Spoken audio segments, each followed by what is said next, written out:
सीटों के लिए नहीं, सीएम की कुर्सी के लिए बीजेपी और शिवसेना में झगड़ा। एबीपी न्यूज से फडणवीस ने कहा, जनता तय करेगी सीएम। गठबंधन को लेकर कल सुबह कांग्रेस एनसीपी में फिर होगी बात। एबीपी न्यूज के घोषणा पत्र कार्यक्रम में सुप्रिया सूले ने कहा, कांग्रेस से गठबंधन अभी भी प्राथमिकता रहे हैं। 10 साल केंद्र में, 15 साल महाराष्ट्र में हमारी पहली प्रायोरिटी होगी कि उनके साथ ही स्थिर सरकार महाराष्ट्र को।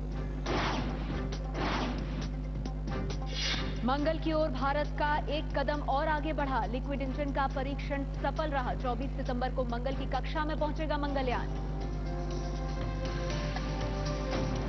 आप देख रहे हैं एबीपी न्यूज, आपको रखे आगे।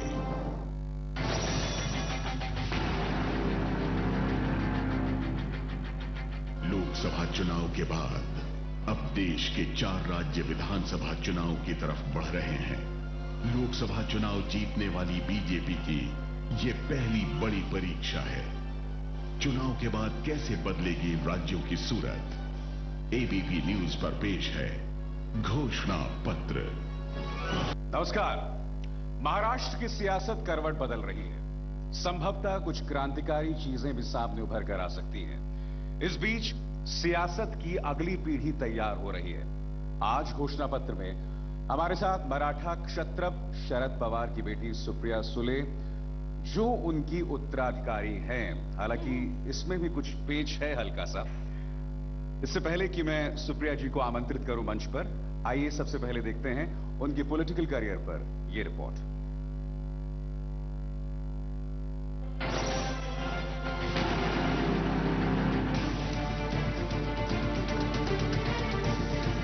महाराष्ट्र की राजनीति का बड़ा नाम, एनसीपी प्रमुख शरद पवार की बेटी सुप्रिया सुले, एक समाज सेवी और एक सांसद।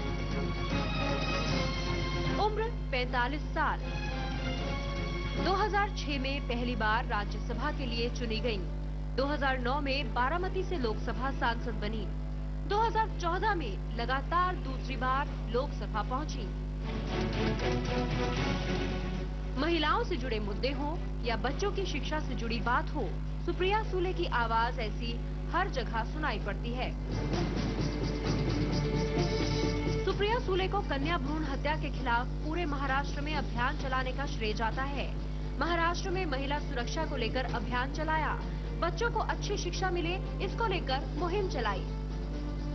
कई सामाजिक और शिक्षा संस्थाओं से जुड़ी सुप्रिया सुले को पेंटिंग, साहित्य और विज्ञान से खासा लगाव है। सुप्रिया को अपने पिता शरद पवार की राजनीतिक विरासत का उत्तराधिकारी भी कहा जाता है। फिलहाल सुप्रिया सुले का एक ही लक्ष्य है, विधानसभा चुनाव में एनसीपी को ज्यादा से ज्यादा सीट दिलाना।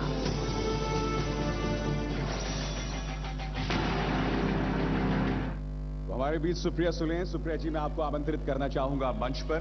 आप आएं और घोषणा पत्र के जरिए महाराष्ट्र की जनता को बताएं कि आपको महाराष्ट्र की जनता आखिर क्यों चुने। नमस्कार, मैं आपकी आभारी हूँ कि आज मुझे आप सब ने इस कार्यक्रम में आमंत्रित किया है।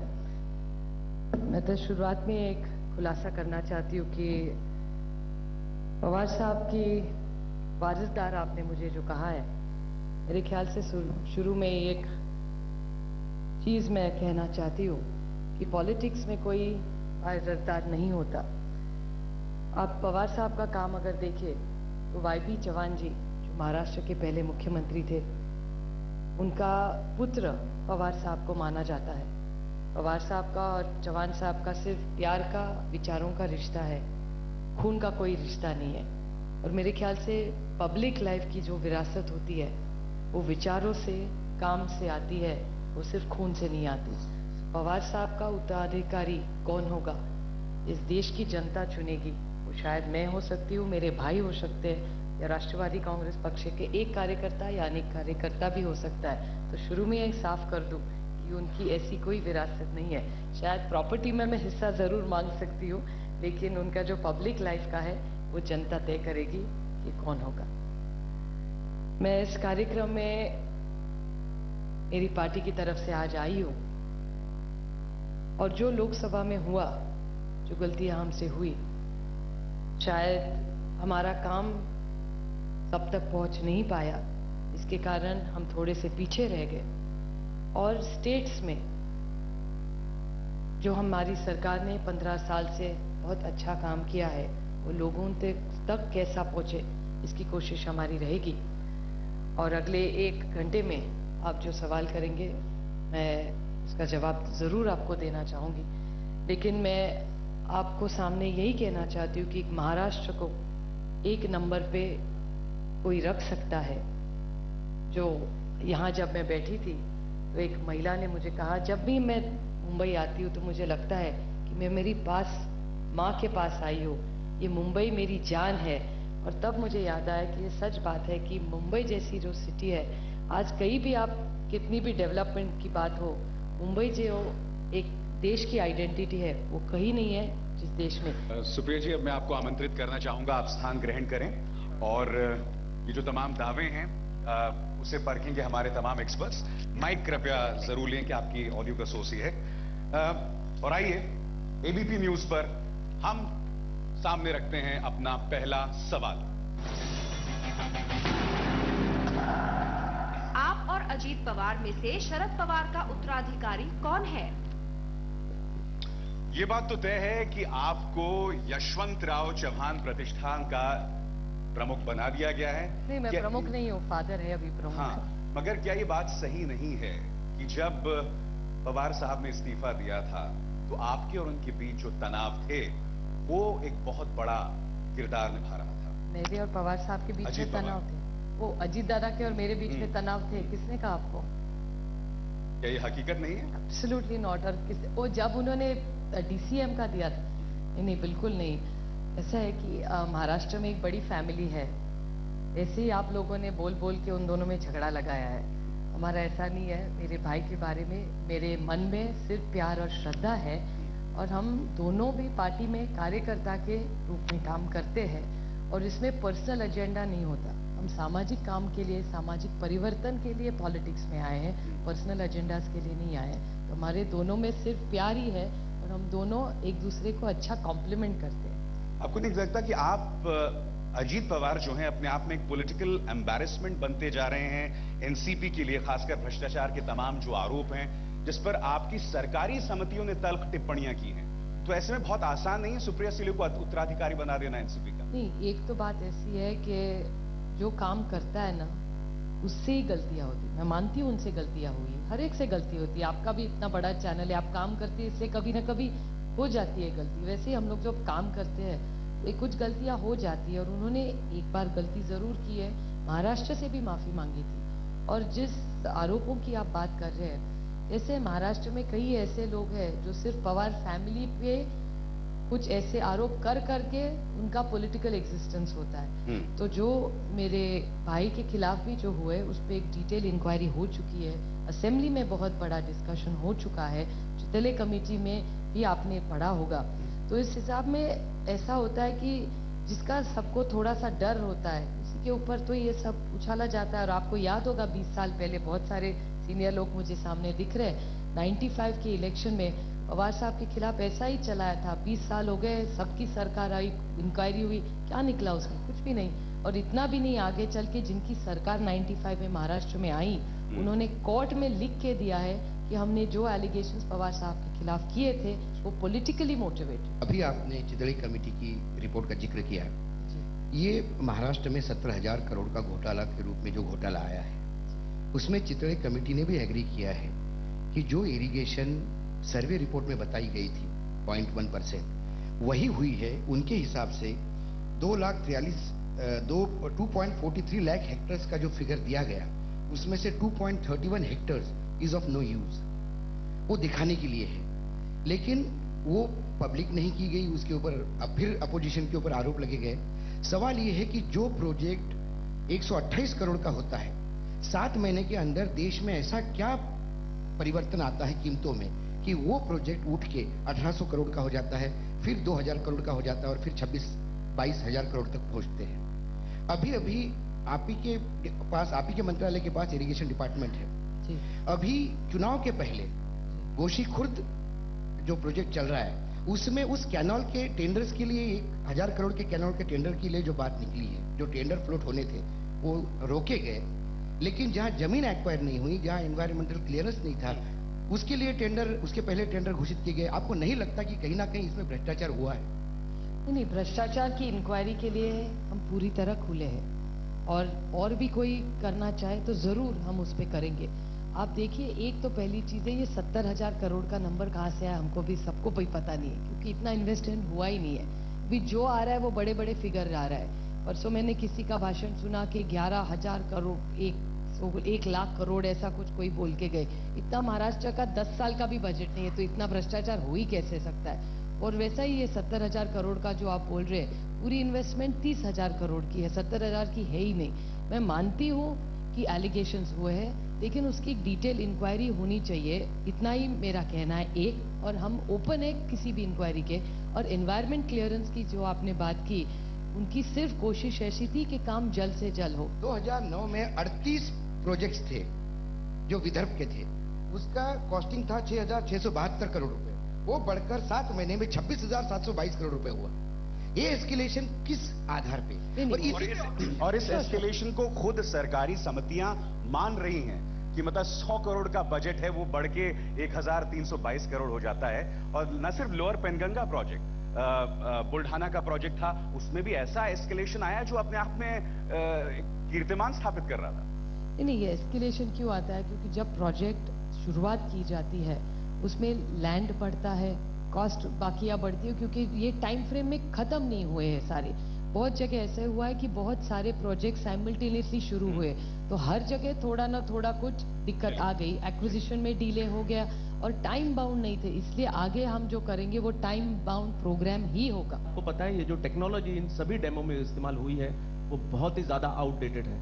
आजकल एक ही डैम से 5 डैम के बराबर बिजली का उत्पन्न हो सकता है। इस किस्म की टेक्नोलॉजी ऐसे देशों में है जो पूरी तरह सूखा पड़ा हुआ है जहां पर। दूसरा, आपने इसमें गुटखा का बैन बताया। गुटखा का बैन आप देखिए, अभी यहां से अगर अपन बाहर निकलेंगे तो आपको जितना चाहिए उतना गुटखा यहां से मिल जाएगा। मैं मानती हूँ आपकी कि गुटखा सब जगह अवेलेबल है। जो बैन हुआ था उसके आगे जाके कई लोग कोर्ट में भी गए, उसके बाद एक्सटेंड हुआ बैन। और हमारी कोशिश रही है अनेक बार, हमारी जो युवा सेना है, लड़कियां हैं हमारी जो काम करती है राष्ट्रवादी युवती कांग्रेस में, उन्होंने एक बार गुटखे की होली भी की। तो एक वो मेरे लिए एक इमोशनल मुद्दा क्यों है, क्योंकि मैं खुद उसकी सफरर हूँ। मैंने बहुत पास से कैंसर देखा है गुटखे के कारण। इसलिए मेरी कोशिश है कि मैं जिससे गई हूँ, इस दुनिया में किसी को उससे वो इमोशन या डिफिकल्ट पीरियड से न जाना पड़े, इसलिए उसमें ज्यादा से ज्यादा प्रबोधन कर रहे हैं। और सलाम बॉम्बे नाम का जो एक इंस्टीट्यूट है जो इसमें बहुत अच्छा मुंबई में काम कर रहे हैं, हर म्युनिसिपल स्कूल में काम कर रहे हैं, उनको हम हर क्षेत्र में लेके जा रहे हैं और बच्चों में अवेयरनेस कर रहे हैं कि भले ये चीज हो समाज में, लेकिन उसको हाथ न लगाना, इससे ये कैंसर की बीमारी होती है। इसलिए तो हमारी कोशिश है कि बैन भी करे और अवेयरनेस प्रोग्राम भी साइमल्टेनियसली करे। आपको नहीं लगता कि बड़ी लोकतांत्रिक पार्टी में टिकट मिलना अपने आप में बहुत बड़ी बात होती है? टिकट मिलना, आप लोगों को टिकट इतनी आसानी से मिल जाता, आपको मांगना भी नहीं पड़ता, तो वो पहला कदम जो होता है वो बहुत बड़ा सवाल होता है एक आम कार्यकर्ता के लिए जो जमीन से उठा है। तो उस पर आप कहां तक आपकी सफाई जायज है, एक सवाल। दूसरा सवाल, क्या आप इस बात से खुश हो रही हैं मन ही मन पार्टी की, भाई इनका अगर गठबंधन टूटता है बीजेपी और शिवसेना का, तो जैसे हमने पहले एक अगाड़ी बनाई थी आपके पिताजी ने, वो फिर बनेगी और आप फिर तब वो लड़े थे बीजेपी के साथ मिलकर कांग्रेस के खिलाफ, क्या वो बात फिर से हो सकती है? क्या वो उस पर सोचा? 2 सवाल है मेरे आपसे। हाँ, टिकट मिलना बाकी जो कार्यकर्ता है उससे हमको आसानी है, ये मैं आपकी पूर्ण बात मानती हूँ कि अगर आप किसी पॉलिटिकल फैमिली हो तो आपको आसानी से मिलता है, ये बात आपकी सही है, मैं मानती करती हूँ। और मेरी भी हमेशा कोशिश रहती है कि ज्यादा से ज्यादा मेरिट पे चीजें हो जाए और मेरिट पे ही हर चीज मिलनी चाहिए। इसीलिए आप जब उत्तराधिकारी की बात करती है, मुझे भी लगता है कि मेरे फादर का उत्तराधिकारी वही हो जो उसके लायक हो। ऐसा नहीं कि सिर्फ मैं उनकी बेटी हो तो मैं ही होना चाहिए, बिल्कुल मेरी बात ऐसी नहीं। वक्ती और लोग ही डिसाइड करेंगे उनका उत्तराधिकारी कौन है, उसके लायक आप हो कि नहीं, एक बात। तो टिकट मिलने में आसानी फैमिलीज को जरूर होती है, एब्सोल्युटली राइट, और वो मेरिट पे भी होनी चाहिए।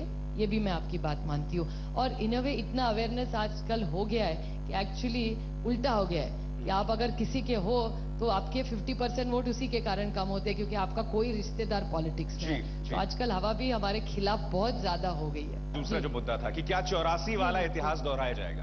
हाँ, नहीं, अभी तो it's too early to say anything. इतना स्पेक्यूलेशन हो रहा है। कल ही मुझे एक SMS आया था एक पत्रकार का, और उन्होंने कहा था द सस्पेंस इज किलिंग। मैंने उसका पूछा, भैया who is it killing? So he saying it's killing all of us. I said patience is the greatest virtue. थोड़ा रुकिए, देखिए क्या होता है, सोच समझ के करता है। हर अलायंस या हर थिंग आइडियोलॉजी से होता है। आज आप देख रहे हैं इतनी पार्टियां लोग बदलते हैं, आइडियोलॉजी की बात हो ही नहीं रही है समाज में। क्या एनसीपी ऐसे हालात में अकेले चुनाव लड़ेगी? अब हम कांग्रेस के साथ रहे हैं तो 10 साल केंद्र में, 15 साल महाराष्ट्र में। हमारी पहली प्रायोरिटी होगी कि उनके साथ ही एक स्थिर सरकार महाराष्ट्र को दे। अभी आपने स्पष्ट कर दिया कि अजीत दादा पवार और सुप्रिया सुले के बीच में कोई मतभेद नहीं है, यानी पवार वर्सेस सुले नहीं है। लेकिन ये तो आपको मानना पड़ेगा कि पवार वर्सेस पवार जरूर है। शरद पवार जी एक बात बोलते हैं और अजीत पवार जी उसको काटते हैं, दूसरी बात बोलते हैं। जुलाई में जब कार्यकारिणी की बैठक हुई, उन्होंने बोला एकला चलो, ये बोले पवार साहब बोले हम लोग साथ में चलेंगे। अभी 2-3 दिन पहले भी वही इंसिडेंट्स फिर दोहराया गया, पवार साहब को प्रेस कॉन्फ्रेंस लेके उसको डिनाई करना पड़ा। तो ये आप मानती हैं ऐसा क्यों हो रहा है? आप ऐसा क्यों नहीं अनिल जी सोचते कि हमारी कितनी डेमोक्रेटिक पार्टी है कि हर एक को बोलने का अधिकार है? ऐसा क्यों नहीं आप सोचते? अच्छा है ना। देखिए आपका भी एक चैनल है या कहाँ आप काम करते मुझे पता नहीं, लेकिन जब बोर्ड मीटिंग होती है तो अगर सब हाँ में हाँ मिले तो नैया डूब ही जाए। अच्छा है अगर हर एक का बोलने का अधिकार है। हमारे पार्टी में बहुत सारे बोलते हैं ऐसे। और हमारी पार्टी की एक खासियत है, आप किसी को भी पूछ लिया, आप पत्रकार है मुझसे ज्यादा जानते हैं, हमारी पार्टी मीटिंग में भी कोई भी कार्यकर्ता अगर पार्टी से कुछ गलती हो या कम ज्यादा हो या परसेप्शन भी पार्टी के बारे में करते हो, पवार साहब के सामने वो टीका टिप्पणी कर सकता है पार्टी के बारे में। कुछ दिन पहले आपके ही पार्टी के नेता छगन भुजबल ने कहा कि चारों पार्टियों ने अकेले चुनाव लड़ना चाहिए और देखना चाहिए कौन ताकतवर है, एक क्लियर पिक्चर आ जाएगा। क्या आप ये मानती हैं ऐसा होना चाहिए? और क्या दूध का दूध पानी का पानी हो जाए, किसमें कितना दम है पता चल जाएगा। जी भुजबल जी ने भी कहा, अजीत दादा तो 2 महीने से कह रहे हैं कि सारी पार्टियां 4 क्यों 5 है, सब चले जाए अपनी अपनी तरफ और अपनी ताकत एक बार देख ले, कोई बुराई नहीं देखते। अभी let's see how the story unfolds, देखते आगे 24 घंटे का सवाल है। चलिए अगला सवाल। एक सीधा सवाल यह है कि आपके पार्टी के एक वरिष्ठ नेता श्री प्रफुल्ल पटेल जी प्रेस कॉन्फ्रेंस में सीधे सीधे ये बात कहते हैं कि अल्टीमेटम दे रहा हूं, चेतावनी दे रहा हूं, अगर कांग्रेस ने कुछ घंटों में, कुछ दिन में, कुछ समय में यदि न्योता नहीं भेजा या हमारी बातों को स्वीकार नहीं किया तो गठबंधन तोड़ दूंगा। मैं आपसे एक सवाल पूछता हूं, 2009 के विधानसभा चुनाव में 114 पर एनसीपी, 174 पर कांग्रेस लड़ी थी। आप कहते हैं कि हम आधे आधे पे लड़ेंगे, इसलिए कि लोकसभा में आपकी 2 सीटें बढ़ी हैं। छोटा भाई 2 इंच यदि हाइट में बड़ा हो जाए तो क्या बड़े भाई का सम्मान भूल जाएगा? अनिल दुबे कांग्रेस से हैं तो इसलिए इनका ये सवाल काफी मायने रखता है। दुखी भी हैं और आप देखिए ये तल्खी है कांग्रेस में। बहुत अच्छा बर्ताव एनसीपी ने हमेशा किया है। 10 साल में जो महाराष्ट्र केंद्र में सरकार हुई है, मनमोहन सिंह जी का साथ कभी कांग्रेस ने छोड़ा, लेकिन पवार साहब ने और राष्ट्रवादी कांग्रेस ने कभी नहीं छोड़ा। ये खुद मनमोहन सिंह जी खुद कहते हैं। तो केंद्र सरकार में हमेशा ही कांग्रेस के साथ जो गठबंधन रहा है, आप देखिए सारे एलाय छोड़ के गए, एक ही एलाय आपके साथ रहा है, वो राष्ट्रवादी कांग्रेस है। अच्छे टाइम में भी रहा है और बुरे वक्त में भी आपके साथ एनसीपी रही है, एक बात। और दूसरी जो बात है कि अगर आप छोटे भाई है तो बड़े भाई से हक ही तो मांग सकते हैं ना, और किससे? बाहर थोड़ी मांगेंगे, बड़े भाई से ही बोल सकते हैं। आप किससे हक मांगेंगे? माँ बाप, और माँ बाप की तरह ही बड़ा भाई होता है ना, और किसको आप मांगेंगे? सुप्रिया जी, आपकी जो पार्टी है और जो आपकी पार्टी के नेता हैं बहुत कुछ करना चाहते हैं लोगों के लिए, और ये भी कहा जाता है कि जो जमीन में हवा चल रही है उसकी बड़ी पकड़ रहती है आपको। जी। मैं आपसे पूछ रहा हूँ, वो पार्टी जिसके लोकसभा में कभी 100 से ज्यादा उम्मीदवार सांसद होते थे, 44 पे सिमट गई है, डूबती नैया है। उनके जो बड़े केंद्र में नेता हैं, ये नहीं पता कि वो कौन है, क्या करना चाहते हैं, क्या कहना चाहते हैं, उनकी राय क्या है मुद्दों। आप क्यों बार बार ये कह रहे हैं कि हम चाहते हैं कि उनसे हमारा गठबंधन रहे? क्या दिखाई देता है आपको इस डूबती पार्टी में जिसका कोई नेता नहीं है? नहीं, और क्या इसी से ये बात जुड़ी हुई है? यही वजह है कि आप इनसे ज्यादा सीटें भी मांग रहे हैं? ये दूसरा पहलू भी है सवाल। एक चीज ऐसी है कि अगर अच्छे वक्त में मैं आपके साथ रहूं तो वक्त बुरा है इसलिए आपके छोड़ जाओ, ये मुझे पे भी रिफ्लेक्शन होता है। तो अच्छे टाइम में भी साथ रहे और हम विचारों के में साथ रहते हैं। हमारा दूसरा कांग्रेस से कोई झगड़ा नहीं है, उसी तो डीएनए के हैं, हम वहीं से तो आए बाहर। नहीं लीडरशिप का देखिए, कांग्रेस प्रेस देखिए, राहुल गांधी जी उनके पार्टी के अध्यक्ष है, वाइस प्रेसिडेंट है, अध्यक्ष अभी भी सोनिया जी ही है और सारे निर्णय सोनिया जी ही अभी तक लेती है। और अगर आप यूपीए की भी बारे या कांग्रेस के बारे में आप थोड़ा सा याद करें, आप तो चैनल भी देखते होंगे रेगुलरली, हमारे राज्य लोकसभा का जब डिबेट्स होते हैं, हमारी जब सरकार थी कि कांग्रेस के जो मंत्री थे उनके जवाब देखिए, उनका जो अभ्यास पूर्ण देखिए, कितने अच्छी लीडरशिप है। लीडरशिप सिर्फ एक आइडेंटिटी पे नहीं होती, बहुत सारे लोगों पे भी होती है, टीम पे होती है और विचारों का भी होना चाहिए ना। हम लोग आजकल सब पर्सनालिटीज के कॉन्फ्लिक्ट कर रही है, आइडियोलॉजी के बारे में बात ही नहीं हो रही आजकल।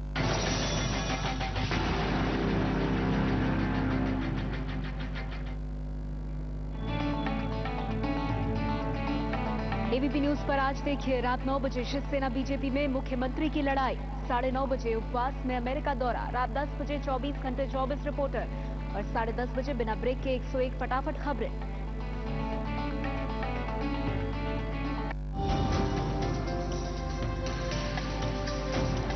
आप देख रहे हैं एबीपी न्यूज, आपको रखे आगे।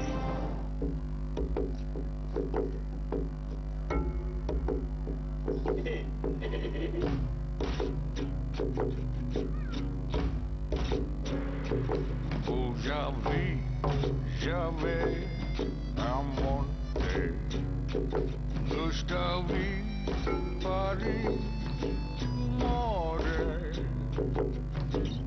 la ria la rueda, amo ashe, amo you.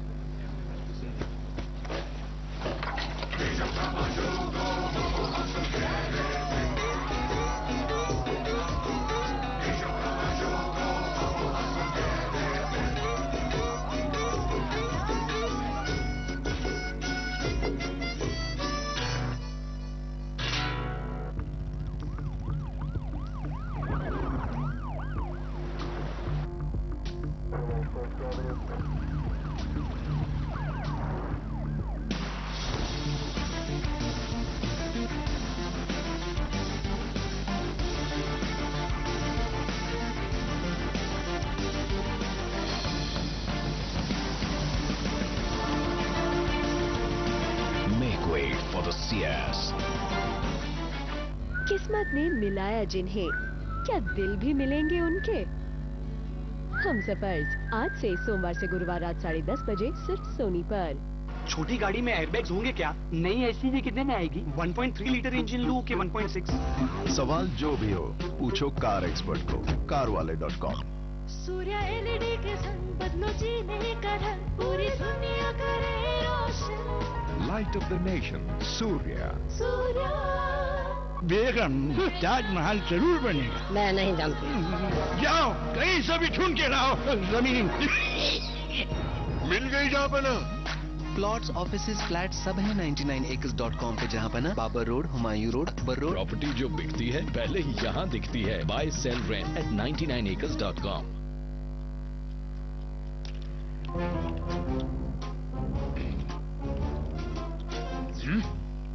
सही लाइट में नहीं पड़ोगे तो मैं आके आपके नाक पे बैठूंगा फॉर लाइफ। अगर लाइट सही ना हो तो आंखों पर जोर पड़ता है, इसलिए हैलोनिक्स, जैसी जरूरत वैसी light. Halonix, the right light.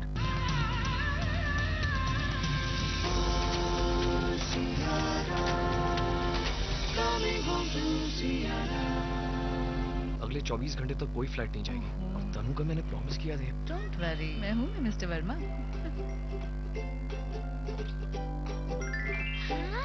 पापा कहाँ है? फ्लाइट फुल थी बेटा, तो पापा ने अपनी टिकट डैडी को दे दी। जो दिल चाहे वो आप पाएं on India's largest online store Amazon.in।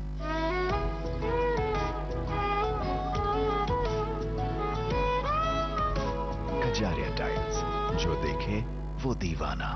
Star Health Insurance, the health insurance specialist. For all your health insurance needs, SMS star to 56677. वही तो सच्चा है जिसके दिल में बच्चा है। इतनी सी खुशी 29 सितंबर से सोमवार से गुरुवार रात 8 बजे सिर्फ सोनी पर।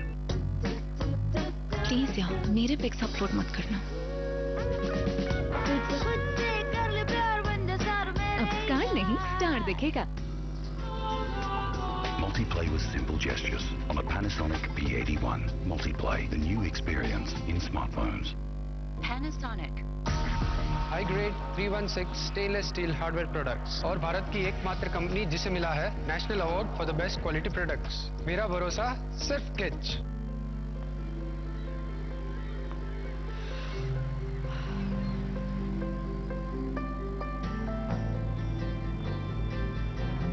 When it comes to my D5300, there are no shortcuts to a perfect shot.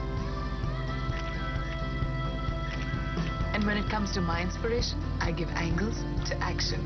The Nikon D5300. My world, my Nikon. दिल ने दस्तरखान बिछाया दावतें। मुझे तुमसे तुम्हारी कैश वैल्यू के लिए नहीं, तुम्हारी अपनी वैल्यू के लिए शादी करनी है। तुम्हारी फ्रेंडशिप की वैल्यू, ब्यूटी की वैल्यू, तुम्हारी हंसी की वैल्यू। तो आजा जाना दावतें इश्क है, इश्क है।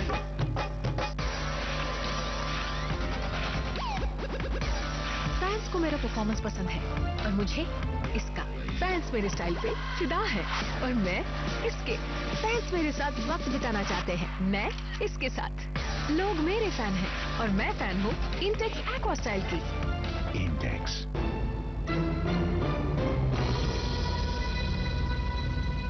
D-Deco.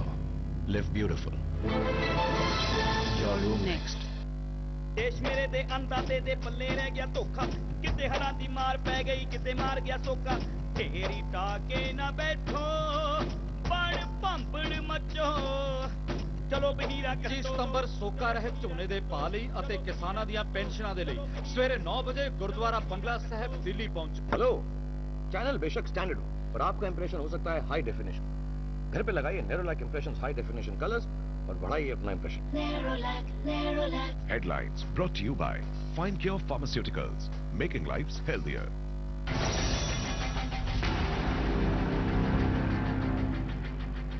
सुप्रिया जी, प्रफुल्ल पटेल कहते हैं कि हमारे पास ऑप्शन है जी। अल्टीमेटम देते हैं तब कहते हैं ऑप्शन है। इस ऑप्शन का मतलब ये है कि चारों आप और शिवसेना के पास दो ऑप्शन रहे कि चारों अलग लग जाए जी। तो जिनकी सीट ज्यादा आए तो आप शिवसेना के साथ गठबंधन कर सकते हैं। तो दोनों के ऑप्शन में चिट भी हमारी पट भी हमारी, ऐसा लग रहा है अभी। या आप इंतजार कर रहे हैं कि उद्धव कुछ बोले तो फिर आप कांग्रेस को अल्टीमेटम देकर उनसे नाता तोड़े? देखिए, लाइफ में सबको ऑप्शंस होते हैं। हमको ऑप्शंस है, आपको ऑप्शंस है, सबको ऑप्शंस होते हैं। और मेरे ख्याल से राजनीति में there is no permanent enemies and no permanent friends, only ideology is an issue. मैं खुद आपको बताऊं कि एक स्थिर सरकार देने के लिए हम साढ़े लड़ रहे हैं। महाराष्ट्र को एक नंबर पे रखने के लिए हम तो लग रहे, लेकिन आइडियोलॉजी कभी कॉम्प्रोमाइज नहीं करते। वेरी मच आपने ऑलमोस्ट एडमिट कर लिया कि अगर जरूरत पड़ी तो चुनाव के बाद शिवसेना से भी। मैंने शिवसेना का नहीं कहा, मैं बोले आइडियोलॉजी किसी के साथ मिलने का कोई ऑप्शन, क्योंकि बहुत करीबी दोस्त थे शरद बाबू और नहीं हमारे बाला साहब ठाकरे। पर्सनल नाते हमारे हर पार्टियों से है। शिवसेना ही क्यों? What? I no. I will never deny that friendship. I'm proud of that friendship. And the political affiliation. How can we be politically affiliated? Ideology में ही दिक्कत है। अब एबीपी न्यूज पर हम लेते हैं घोषणा पत्र में हमारा अगला सवाल। क्या कांग्रेस के बुरे प्रदर्शन की आशंका है? बार बार एक सवाल भी पहले पूछा गया था कि वो 84 से 89 के बीच का जो वक्फा था, क्या एक बार फिर उसको दोहराया जा सकता है? कि कांग्रेस की बुरे प्रदर्शन तो है ही, मगर कोई दिशाहीन भी दिखाई दे रही है राष्ट्रीय स्तर पर। नहीं, हमारी सीट की मांग सिर्फ मेरिट पे है। जब उनके ज्यादा आए थे, उन्होंने ज्यादा सीटें ली थी। इस टाइम हमारे ज्यादा है, इसलिए मेरिट पे मांग हो रही है मेरी, दूसरा कोई झगड़ा नहीं है। आपने आइडियोलॉजी की बात की, पॉलिटिक्स लेकिन पर्सनालिटी पर भी होता है जी। 1978 में जब पुलोद सरकार बनी थी, उसका एक बड़ा कारण था शरद पवार और प्रमोद महाजन की दोस्ती जी। अब हिस्ट्री एक तरह से दोहरा रहा है, फिर से शरद पवार और नरेंद्र मोदी जी की दोस्ती है जी। और जिस तरह से चीजें बन रही हैं, लोग ये भी अटकलें लगा रहे हैं कि रक्षा मंत्रालय वेकेंट रखा गया है। तो आप पोस्ट जो भी आज होगा अगले 24 घंटे में, हर पार्टी अगले पार्टी को नोटिस दे रही है और बीच में कई और पार्टियां नोटिस ले रही हैं, तो आप साफ साफ कह सकते हैं, आपने कहा कि आइडियोलॉजी इश्यू है कि अगर ये गठबंधन कांग्रेस और एनसीपी का टूट गया तो एनसीपी बीजेपी के साथ नहीं जाएगी या सेना के साथ नहीं जाएगी या फिर से कांग्रेस के साथ नहीं जाएगी, क्योंकि अगर आप 15 साल की आपकी सरकार की जो परफॉर्मेंस देखें, आपने बड़े सारे क्लेम्स किए हैं आपकी फिल्म पर, लेकिन बदनाम तो है सरकार। तो एक अच्छा तरीका है कि चारों अलग से लड़ें और फिर अपनी अरिथमेटिक जुटाएं। तो ये नरेंद्र मोदी और शरद पवार की जो दोस्ती है, इसका इस पूरे माहौल पर कोई शैडो नहीं है, कोई इफेक्ट नहीं है। देखिए, एक तो हमारी कोशिश रहेगी अंत तक शंकर जी कि हम कांग्रेस के साथ ही जाए। हमारी कोशिश रहेगी कि हम साथ ही लड़े, साथ लड़ना चाहते हैं, इसीलिए तो रुके हुए हैं, नहीं तो निकल पड़ते। इसीलिए प्रफुल्ल भाई ने बोला, और हमारा अल्टीमेटम इसी के लिए है क्योंकि दिन बहुत कम रह गए। कैंडिडेट जाएगा कब, फॉर्म कब भरेगा और लोगों तक कैसे पहुंचेगा, इसीलिए हमारी ये कि जल्द से जल्द आप निर्णय ले ले। हम लोग सब निकल पड़े कैंपेन पे साथ में, तो ये हमारी पहली प्रायोरिटी होगी। अलग लगना पड़े तो वक्त ही बताएगा क्या होगा, लोग तो जाएंगे लोगों तक। और हमारा पहला प्रायोरिटी कांग्रेस के साथ ही रहेगा चुन के आने के बाद ही, हमेशा। अगर किसी को क्लियर मेजॉरिटी मिले तो अच्छा ही है, देश के लिए अच्छा है, राज्य के लिए अच्छा है।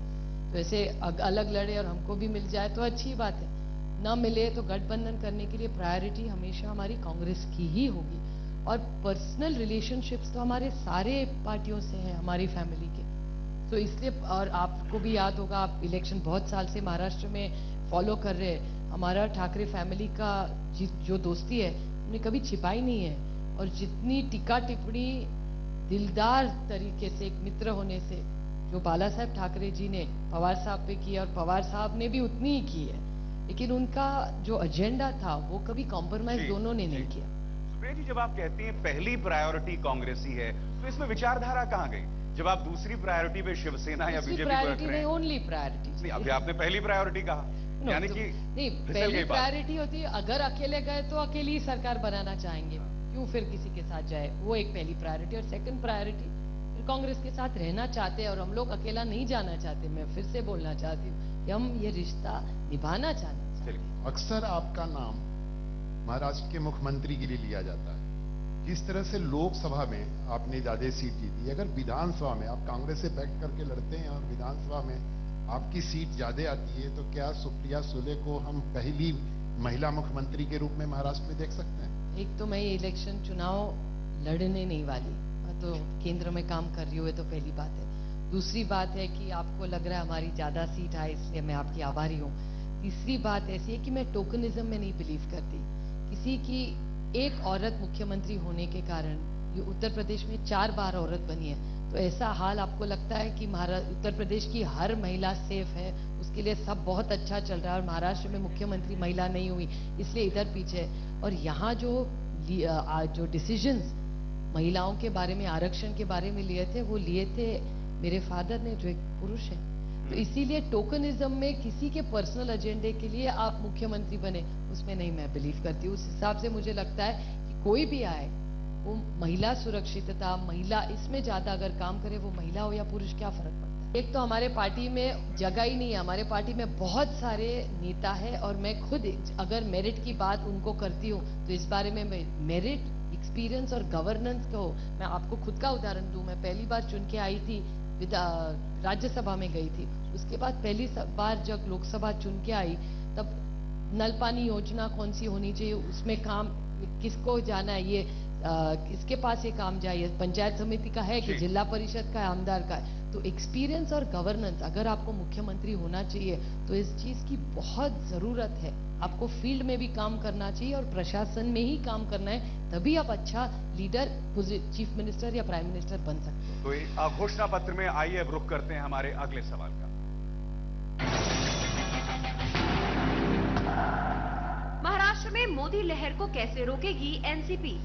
लोकसभा में जिस हिसाब से भारतीय जनता पार्टी और शिवसेना के सांसदों ने जीत पाई है, आपको नहीं लगता कि वही लहर का एक्सटेंशन विधानसभा में होगा? नहीं, बात अलग है कि उस टाइम परसेप्शन का भी बहुत था। हमारे जो केंद्र सरकार में आरोप लगे थे, हमारी सरकार की छवि तब बहुत ज्यादा खराब हुई थी यूपीए की, और शायद हमने भी कभी उठ के बोला नहीं कि भैया ये ऐसा नहीं है, ऐसा है। तो शायद हमसे भी बहुत ज्यादा पब्लिसिटी करने में, जवाब देने में हम कम पड़े, मैं मानती हूँ। इसके कारण ये इतना सारा हुआ बवाल। और अब चीज ऐसी है कि यहाँ एक लीडर नहीं है जहाँ एक फेस लोकसभा में था, एक बात। दूसरी बात, ये जो हमारे काम दिखाया आप चेक कर सकते हैं, इसका डेटा भी है, और आजकल आरटीआई हमारी सरकार ने तो लाया है, तो अब कोई झूठ नहीं बोलता, कोई कुछ सफाई नहीं दे सकता, जो भी है ओपन बुक है। तो आप आरटीआई में जाके सब चेक कर सकते हैं। ये ऐसा नहीं है कि मैंने एक फाइल दबा के रखी, आपको एक्सेस ही नहीं, आप आरटीआई में जाओ, जो चाहिए वो फाइल आपको मिल सकती है आज सरकार की तरफ से। और ये डेटा जो है वो सरकारी डेटा नहीं, आप चेक कर सकते हैं, इतनी एजेंसीज इसमें काम करती है। लेकिन मुझे लगता है कि हमारी सरकार ने किया हुआ काम अगर हम अच्छी तरह से लोगों को दे, आपने बाईपोल्स में देखा, बाईपोल्स में कहाँ लहर चली, सारे तो हमारी गठबंधन के ही बाकी दोस्त लोगों ने जीती, लालू जी जीते, कांग्रेस पार्टी जीती, यहाँ सचिन पायलट जी राजस्थान में जीते। जिस तरह नरेंद्र मोदी इस वक्त राष्ट्र का संचालन कर रहे हैं, चलिए मान लेते हैं उपचुनाव में 2 जगह पे कांग्रेस को जीत मिली, अच्छा प्रदर्शन रहा, मगर जिस तरह वो 100 दिनों की अपनी प्रशंसाएं कर रहे हैं, जिस तरह लोग भी देख रहे हैं, अंतर्राष्ट्रीय स्तर पर जिस तरह वो आज राष्ट्र की गरिमा को बढ़ा रहे हैं, आपको नहीं लगता कि कांग्रेस और एनसीपी या प्रांतीय पार्टियां जो हैं वो शून्य की तरफ चली जाएंगी? नहीं, मुझे ऐसा शर्मा जी नहीं लगता। एक तो बात आप 100 दिन की जो कर रहे हैं, हर संडे को हम लोग कोई ओपनिंग देखा करते थे, वो किसका काम था? आप थोड़ा सा सोचिए, वो जो पहले रविवार को वो गोवा चले गए, गोवा में बड़ा बोट का बड़ा प्रोग्राम हुआ, वो तो यूपीए सरकार का ही काम, तो बोट तो 1 हफ्ते में नहीं बनी। उसके बाद वो कटरा चले गए, वहां रेलवे का भी वही हाल था। सोलापुर, दूर की बात क्यों, महाराष्ट्र में उन्होंने वो बड़ा रास्ते का ओपनिंग किया, वो तो शिंदे साहब ने ही तो किया था वो इतना बड़ा काम। तो जो पहले 100 दिन में ओपनिंग किए, उसका तो क्रेडिट आपको यूपीए को देना ही पड़ेगा, एक बात। दूसरी बात ऐसी है कि लेकिन आज वो पंतप्रधान है, उनका अधिकार है, मैं मानती हूँ, लोगों का मैंडेट है उसमें। और महाराष्ट्र को सबसे जो मुझे बात याद आती है कि जिस महंगाई के बारे में, याद है आपको भी, वो आंटी जी दिखाई थी, वो रोज टीवी पे आती थी और बोंगाएगी जनता आपको माफ नहीं करेगी। आप सांसद का रिकॉर्ड देखिए, जब महंगाई पे चर्चा हुई थी तो जेटली जी का भाषण और हमारे वित्त मंत्री का भाषण में क्या अंतर था, आप मुझे बताइए। और सबसे बड़ी चीज जेटली जी ने जो उस भाषण में कही, उन्हें कि आप महंगाई की चिंता न करें, 2 साल का अनाज अब हमारे गोदामों में भरा पड़ा है, तो आप चिंता न करें। तो ये तो 100 दिन के अंदर तो 2 साल का आपने खाना पैदा नहीं किया है, ये तो यूपीए सरकार का ही काम है सब। अगला इस बारे में थोड़ा लार्जर पिक्चर भी सोचना चाहिए सब।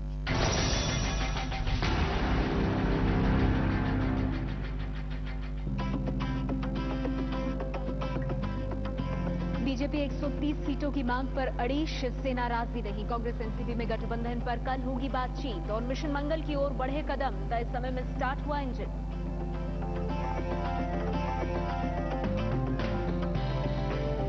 अमेरिका में 120 घंटे, लेकिन अन्न का एक दाना भी नहीं, पर देश में सिर्फ पानी। देखिए एबीपी लाइव में रात 9:27 पर। आप देख रहे हैं एबीपी न्यूज, आपको रखे आगे। 8:30 special presented by Havells wires that don't catch fire. 1 margarita pizza with extra cheese. Some extra strawberries, please. Dad. Okay. Get my car, please. Yes, car with extra space, extra comfort and extra style.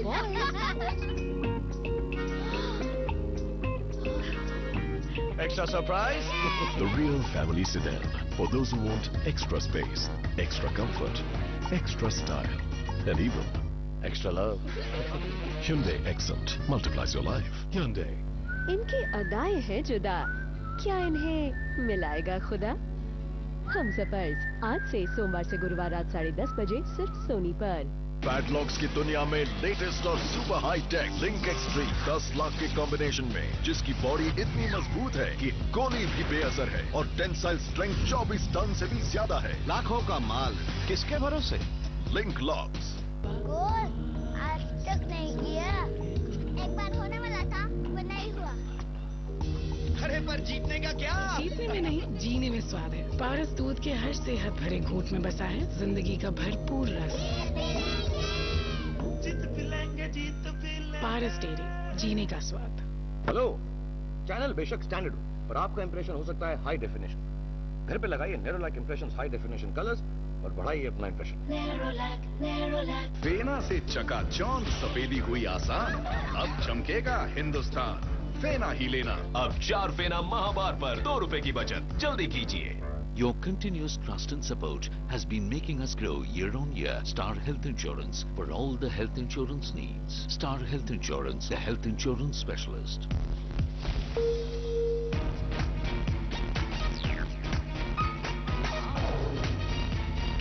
J. Hampstead, a different league. Snap, I'm this, and snap, I'm not. I'm a multicolored contradiction, and I'm hot. I'm a chameleon. Whoever you are, OB Mobiles. ये book कैसी रहेगी?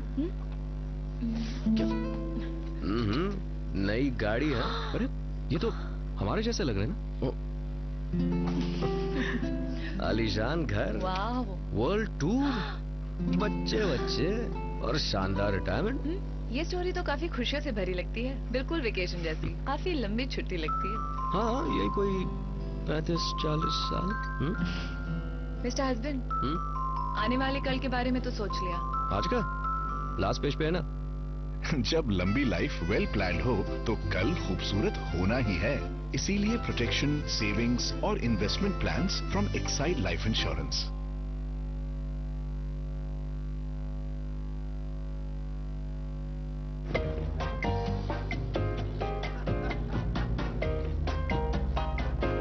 You'll be breaking big rocks still, you're feeling the pain. 3 days of solitary just too good for you.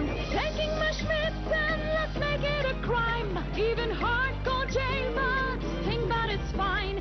If you ask for a bite, you should get locked up. Doing time with a dude who's all buffed up. Taking my Schmitz and let's make it a crime. Even hardcore jailbirds think that it's fine. Don't you touch my Schmitz.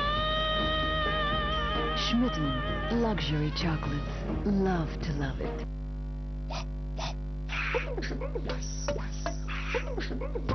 ओफो, ये सब नहीं। अब साफ करें all clean wipe से, जो oil marks को भी हटाए और चश्मा बनाए स्पॉटलेस क्लीन। और मोबाइल स्क्रीन भी हो all clean. All clean wipe से साफ करके नहीं देखा तो कुछ नहीं देखा। I love competing. I love racing. I'm world champion. I'm quicker than all of you. Let's race. Nicky Lauda and James Hunt side by side.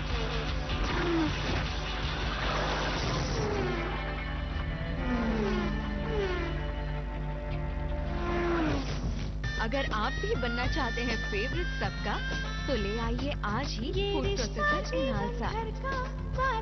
Inalsa का।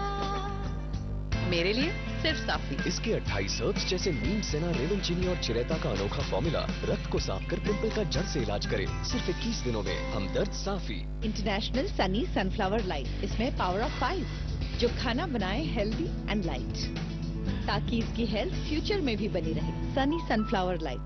She's cool. She's hot. That's me. That's us. मेरी बेटी। Rocket. It's me.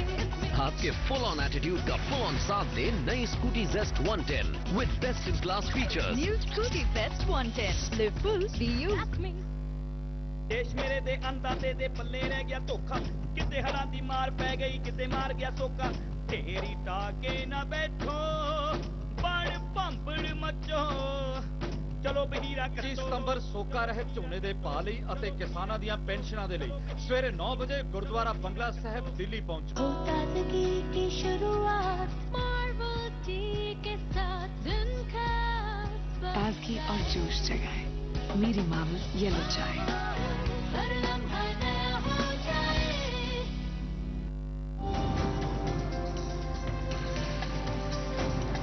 आप देख रहे हैं ABP news, आपको रखे आगे।